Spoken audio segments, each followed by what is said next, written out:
partner, which always sounds odd to me, not boyfriend or husband or fiancé, was called Graham. I never met him. I think he moved out that autumn, and although I saw her coming and going a few times up until last winter, I assumed she'd moved out sometime after Easter because I hadn't seen her after that, and the garden she'd previously tended had grown wild and tangled. At first, it was just a feeling, a creeping sense of dread, and then I heard a noise from the direction of the empty house. Something was wrong. I peered across into the darkness as the cat pushed her way through the gate and trotted over to me, winding herself around my legs.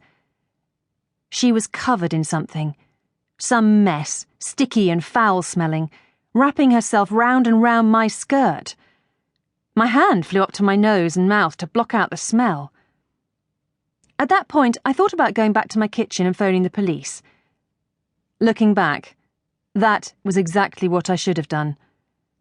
But it was Friday night, and because I worked at the police station, I knew that all the patrols would be busy, if not mopping the blood and puke off the streets of Bryanston town centre, then back at the station booking people into custody.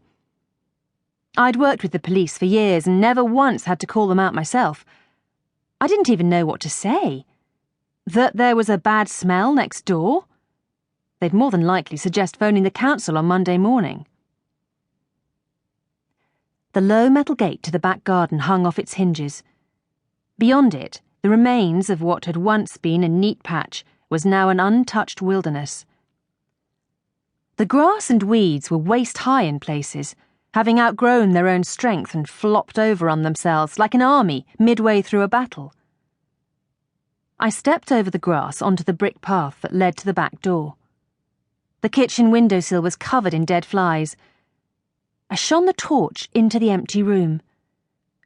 A few flies were still crawling on the glass of the window, and still fewer followed an angular flight path around the centre of the room. The door to the dining room was ajar, and the light glowed through, a dim golden light from somewhere inside. I looked down. The lower pane of the back door was missing.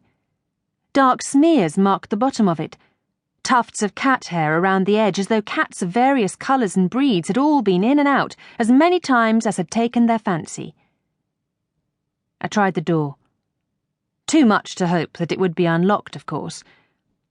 Then I knocked on it, the sound of my knuckles rapping on the glass which rattled in the frame. I pushed the pane gently, and then a little harder, and before I knew what had happened, the glass had fallen in and smashed into pieces on the tiled floor of the kitchen inside. "Oh, shit!" I said aloud. I was really in trouble now. I should have turned away from the door. I should have gone back into my own house and locked my door and thought no more about it. It wasn't my problem, was it? But having practically broken into the house already, I thought I might as well finish what I'd started and see if anyone was inside. I put my hand through the empty frame and reached around to the inside. The key was in the lock.